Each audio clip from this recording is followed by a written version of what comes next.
Have you ever watched someone's racist assumptions crumble so completely that their face went from smug superiority to absolute terror in seconds? Because that's exactly what happened when Sergeant Travis Coleman and his gate security team stopped a black woman in civilian clothes from entering Fort Bragg military base, demanding she produce identification 3 times, questioning whether she was lost or looking for the visitor center, treating her like a threat or an intruder despite her calm insistence that she belonged there, never imagining that the woman they were humiliating and delaying was actually Captain Alicia Reeves, the newly appointed base commander who'd specifically chosen to arrive in civilian clothes to observe how her personnel treated people before they knew who she was.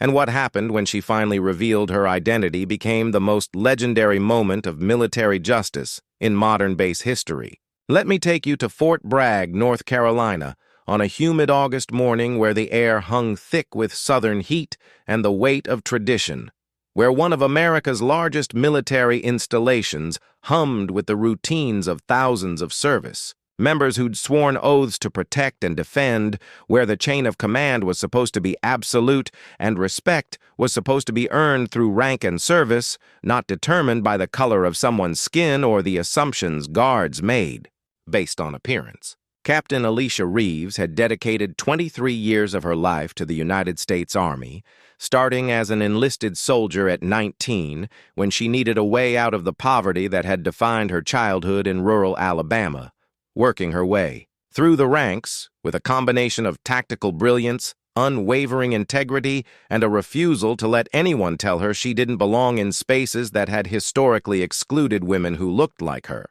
She'd served 3 combat tours in Iraq and Afghanistan, earned a Bronze Star for valor after pulling 2 wounded soldiers from a burning vehicle under enemy fire, completed Ranger School in the top 10% of her class despite being one of only 3 women in the program, and earned her graduate degree in strategic military studies while deployed, studying by candlelight in forward operating bases and writing papers between missions. At 42 years old, she'd just been promoted to captain and assigned as the new base commander for Fort Bragg's logistics division, overseeing supply operations for one of the military's most critical installations, and her appointment had made her one of the highest-ranking black women in active Army service in the region. But Alicia had learned something during her 2 decades in uniform. People revealed their true character not when they knew they were being evaluated, but when they thought no one important was watching, when they believed their actions had no consequences, when they made split-second judgments about who deserved respect and who deserved suspicion based purely on appearance. That's why she'd made a deliberate choice on her first day reporting to Fort Bragg. Instead of arriving in her formal dress uniform with her rank clearly visible, instead of calling ahead to announce herself and receive the ceremonial welcome that base commanders typically got, she drove up to the main gate in her personal vehicle wearing civilian clothes. A simple white t-shirt, blue jeans, and a denim jacket, her natural hair in a neat afro, her military ID ready but not immediately visible, wanting to see how the gate security personnel treated someone who looked like just another black woman rather than a commanding officer. Drop a comment telling us where you're watching from, and don't forget to subscribe to Axiom USA for more real stories of injustice and justice. She pulled up to Gate 3 around 0800 hours, where Sergeant Travis Coleman ran his security checkpoint. With the kind of aggressive authority that some people mistake for professionalism, but is really just barely contained prejudice looking for acceptable targets. Coleman was a 29-year-old white man who'd been in the Army for 7 years, never deployed to combat zones, despite multiple opportunities because he'd found ways to secure stateside assignments, and he ran his gate like a personal fiefdom where he got to decide who looked like they belonged on base and who looked suspicious, and his track record showed a clear pattern. White service members in civilian clothes got waved through with minimal checks, while black and brown people faced intense scrutiny, additional questions, and often deliberate delays. Alicia pulled her Honda Civic up to the checkpoint and rolled down her window, ready with her military ID. But before she could even speak, Coleman's entire demeanor shifted to something cold and suspicious, his eyes scanning her vehicle with exaggerated thoroughness. his hand resting on his service weapon in a gesture meant to intimidate, and his first words carried an assumption that made Alicia's jaw tighten. "Ma'am, this is a military installation. The visitor center is about 2 miles back down that road if you're looking for someone." The presumption was clear. A black woman in casual clothes couldn't possibly be military personnel, must be a civilian visitor, probably lost, definitely didn't belong. Alicia kept her voice calm and professional, though she'd already noted Coleman's name from his uniform and was mentally filing every detail of this interaction. "I'm not looking for the visitor center, Sergeant. I'm reporting to base. Here's my military ID." She held out her Common Access Card, the standard identification for all Department of Defense personnel, but Coleman didn't take it immediately, instead leaning down to peer into her car with theatrical suspicion. "Military ID? What's your purpose on base today? Who are you here to see? Do you have orders?" The questions came rapid fire, each one carrying an undertone of disbelief.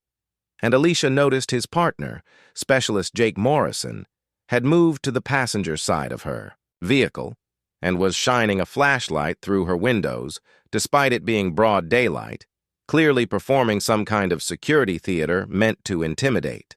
"Sergeant, my ID will show you I'm authorized to be here. If you'd like to scan it, the system will verify my credentials," Alicia said, maintaining her composure but feeling the familiar burn of discrimination, the exhausting reality of being questioned and suspected in places where her uniform should have guaranteed respect, but her skin color triggered suspicion. Coleman finally took her ID, but instead of simply scanning it in the system like he would for any other service member, he held it up to the light, examining it with exaggerated care, comparing the photo to her face multiple times, and then said something that crossed a line. "This picture doesn't really look like you. Your hair's different. You sure this is actually your ID? We've had people try to use fake credentials to access the base, so I'm going to need you to pull over to secondary inspection while we verify this is legitimate." The implication was devastating and clear. Not only did he doubt she was military, he was now suggesting she might be using fraudulent identification to gain illegal access to a secure facility, treating her like a potential criminal or terrorist, despite having zero evidence beyond his own racist assumptions. If you're feeling this story, hit that like button and share this video to support Axiom USA and help us reach more people who need to hear these truths. Alicia could have revealed herself right then, could have told him exactly who she was, and watched him panic. But she made a calculated decision to let this play out, to see how far Coleman would take his discrimination, to gather evidence of exactly the kind of behavior she'd been hearing rumors about from soldiers of color who'd reported feeling targeted at base entry points. "Sergeant Coleman," she said, her voice still controlled but with an edge of steel, "my ID is legitimate. It will verify in your system in approximately 3 seconds if you scan it, and I'm asking you directly. Would you be treating me this way if I were white?" The question hung in the air like a grenade with the pin pulled, and she saw Coleman's face flush red, saw Morrison freeze mid-inspection, and watched as Coleman's expression shifted from suspicious to defensive to aggressive. "Ma'am, I treat everyone the same regardless of race. I'm following standard security protocols, and if you continue to be uncooperative and confrontational, I can deny you entry to this base entirely. So I suggest you adjust your attitude and pull your vehicle over to secondary inspection like I instructed." It was a masterclass in how institutional racism operates. Coleman was now portraying himself as the victim of an aggressive black woman, framing her completely reasonable questioning of his discriminatory treatment as uncooperative behavior, and threatening to use his positional authority to punish her for challenging him. Behind Alicia's vehicle, 3 more cars had lined up waiting to enter the gate, and she could see the drivers growing impatient, but Coleman seemed unconcerned about the delay he was causing because he was too focused on proving his authority over someone he'd already decided didn't belong. 2 of the drivers behind her were white service members in civilian clothes, and she watched through her rearview mirror as Morrison went back to process them. He glanced at their IDs for maybe 2 seconds each, didn't ask a single additional question, didn't suggest secondary inspection, just smiled and waved them through within 30 seconds. Missed these powerful moments. David watched Susan's face cycle through shock, disbelief, terror, and desperate calculation. But he didn't smile, didn't gloat, just maintained the same calm dignity he'd shown throughout her assault. "Mr. Mitchell?" Susan stammered, her voice cracking. "I had no idea. I'm so sorry. I didn't recognize you. Please let me get you that coffee." "Anything you want. Completely on the house." "I made a terrible mistake." But David raised one hand to stop her, and his voice when he spoke carried the weight of every time he'd been discriminated against. Every employee who'd experienced this same treatment. Every customer who'd been made to feel unwelcome because of how they looked. "Susan, let me be absolutely clear about something. You should be apologizing not because you found out who I am, but because what you did was wrong regardless of who I am. That man in work clothes you tried to throw out could have been a construction worker on his lunch break, a plumber who just fixed someone's emergency, a painter who works hard for his family, and he would have deserved the exact same respect you show your customers in business suits or yoga pants." The cafe customers were now openly watching. Several had their phones out recording, and David saw the young couple nodding in agreement. The black woman in business attire had tears in her eyes, and the elderly regular was now standing as if ready to testify. "You didn't refuse me service because of a dress code, because as I pointed out, several customers here are in casual athletic wear, and you served them cheerfully. You refused me service because you made assumptions about who I was and whether I belonged here based on the color of my skin and the clothes I was wearing. And then you doubled down by explicitly stating that people from construction sites and day laborers weren't welcome in your premium cafe, as if people who work with their hands aren't worthy of your $8 coffee." Susan was crying now, mascara running down her face. But David wasn't finished because this wasn't just about her. It was about a pattern, a culture, a problem that existed beyond this one location. "You said you were maintaining brand standards, but let me tell you what my brand standards actually are. Every person who walks through our doors deserves respect regardless of race, class, occupation, or appearance. Our mission statement, which you apparently never read, explicitly says we're committed to creating inclusive community spaces where everyone feels welcome, and you violated that mission in the most explicit way possible." Patricia arrived exactly 15 minutes later. A 42-year-old Asian American woman in professional attire, moving with the urgency of someone who knew her own job, might be on the line for having hired and supervised Susan, and she approached David with genuine contrition. "Mr. Mitchell? I am profoundly sorry. There's no excuse for what happened here, and I take full responsibility for not recognizing the problems with this location sooner." David nodded at Patricia, who he knew to be genuinely committed to inclusion. "Patricia, we'll talk, but first I want to address everyone in this cafe because what happened here matters beyond just this incident." He turned to face the full room, and his voice carried the authority of someone who'd built an empire but never forgotten his humanity. "My name is David Mitchell. I own this company, and I'm standing here in work clothes because I wanted to see how my employees treat people who don't look wealthy or professional. And what I witnessed today was discrimination, classism, and racism hiding behind corporate language about standards and brand image." Several customers started applauding, but David gestured for quiet. "I don't want applause. I want change. I want every person in this room to think about the times you've witnessed discrimination and said nothing, the times you've made assumptions about someone based on how they look, the times you've been complicit in creating spaces that make certain people feel unwelcome." He looked directly at the young white couple. "You two were uncomfortable. I saw it on your faces, but did you speak up? Did you say something when you saw injustice happening?" They looked down, ashamed, and the young man said quietly, "No, sir, we didn't, and we should have." David nodded. "Acknowledgement is the first step. Action is the next. Next time, speak up. Because silence enables discrimination." He turned to the black woman in business attire. "You recognized what was happening because you've experienced it yourself, haven't you?" She nodded, her voice emotional. Too many times to count. Mr. Mitchell, in places that claim to be inclusive but whose actions tell a different story. David's expression softened. I'm sorry you've experienced that, and I'm sorry it happened in one of my locations, but I promise you it's going to change. He addressed the elderly white regular. Sir. I saw you shaking your head, and what were you thinking? The old man stood straighter. I was thinking that I've been coming to this cafe for 2 years, and I've seen Susan treat people differently based on how they look, but I convinced myself it wasn't my place to say anything because I'm just a customer. But I was wrong. And I'm ashamed it took your presence to make me realize I should have spoken up months ago. David nodded with respect.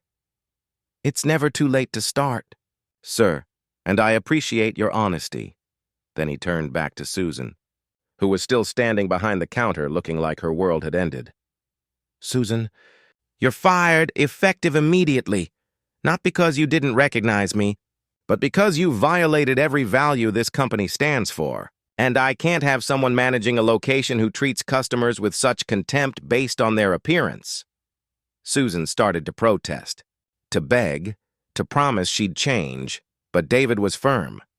You had every opportunity to treat me with basic human dignity, and you chose not to. You escalated the situation, you explicitly stated your prejudice, and you did it with confidence because you believed your authority protected you. So now you get to experience what it feels like when that authority is removed, and maybe that will teach you something about treating people with respect regardless of their position in life. Patricia stepped forward. Mr. Mitchell, I should have caught this sooner. I should have been doing more frequent check-ins, and if you need to fire me too, I'll understand. David looked at her carefully. Patricia, you're not fired, but you are on notice. I need you to do a full audit of all your locations. Talk to employees confidentially about management behavior. Review any customer complaints that might have been dismissed. And implement mandatory anti-discrimination training for everyone from baristas to managers. And if you find any other situations like this, you address them immediately, understood? Patricia nodded with visible relief and determination. Yes, sir, absolutely. And I want you to know that I've already started reviewing Susan's location based on some informal complaints I'd heard but hadn't prioritized. And that's on me. And it won't happen again. Over the next week, the story exploded across social media after several cafe customers posted their videos online, and the response was overwhelming. Thousands of people shared their own stories of being discriminated against in supposedly inclusive spaces. Workers from other service industries posted about customers who treated them with contempt, and a national conversation emerged about the gap between corporate diversity statements and actual practice. David did something unprecedented. He released a video statement acknowledging that if discrimination happened at one location, his company had systemic problems that needed addressing. And he announced several major changes, including mandatory anti-bias training for all employees, a confidential hotline for reporting discrimination, a commitment to hire from diverse backgrounds at all levels, and a pledge to personally visit locations quarterly in civilian clothes to ensure his values were being upheld. He also tracked down 3 employees who'd previously quit the Riverside Cafe location, and phone records showed they'd complained about Susan's discriminatory behavior to Patricia, who'd logged the complaints but not escalated them adequately. David gave all 3 their jobs back with back pay and promotions, and he made their stories part of his company's training materials. Susan tried to fight her termination, hired a lawyer who claimed wrongful dismissal, but the video evidence from multiple customers, combined with the documented previous complaints and her own explicit statements about not wanting day laborers in the cafe, made her case impossible. And even her lawyer eventually advised her to drop it because pursuing it would only make the videos go more viral. The Riverside Cafe location saw a dramatic transformation.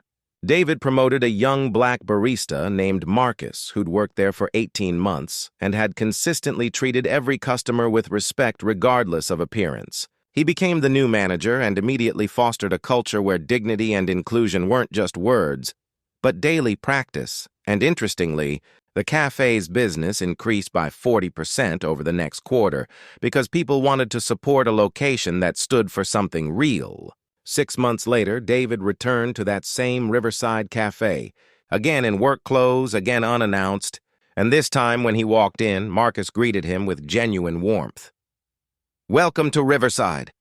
How can we help you today?" David ordered the same coffee and muffin, and Marcus served him with the same respect he showed every customer, and when David revealed himself, Marcus just smiled and said, "I knew it."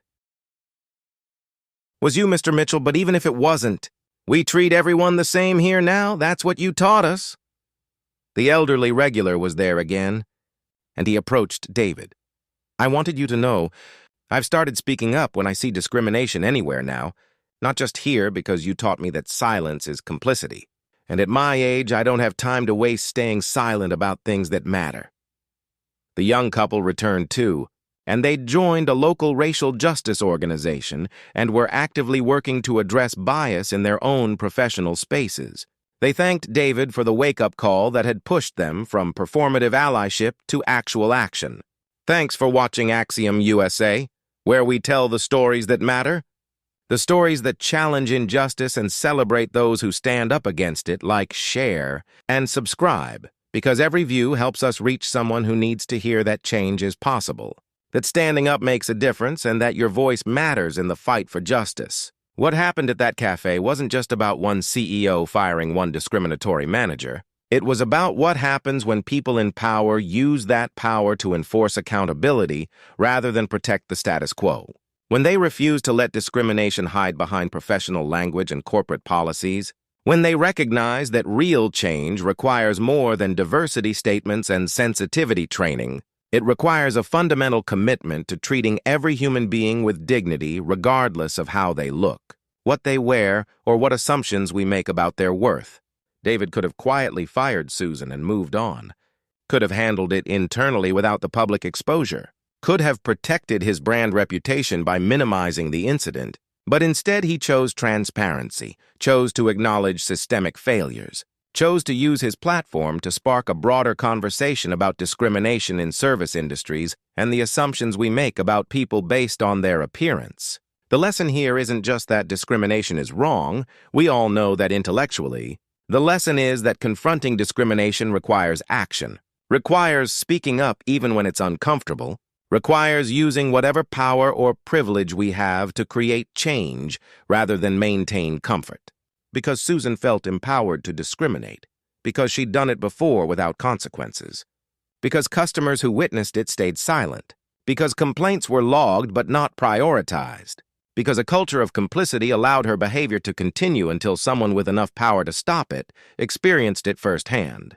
Imagine if the elderly regular had complained to corporate months earlier, if the young couple had spoken up in the moment, if Patricia had taken those employee complaints more seriously. Imagine how many other people might have been spared that humiliation, that pain, that reminder that no matter how much you achieve, some people will still judge you by the color of your skin and the clothes on your back. But here's the hope in this story. Change happened. Not perfect change, not complete change, but real measurable change because one person refused to accept discrimination, used his power to enforce accountability, and created systems to prevent it from happening again. And that's what we all need to do in our own spheres of influence. Not wait for someone else to fix it, not assume it's not our problem, but recognize that every time we witness injustice and stay silent, we're choosing to be complicit, and every time we speak up, we're choosing to be part of the solution.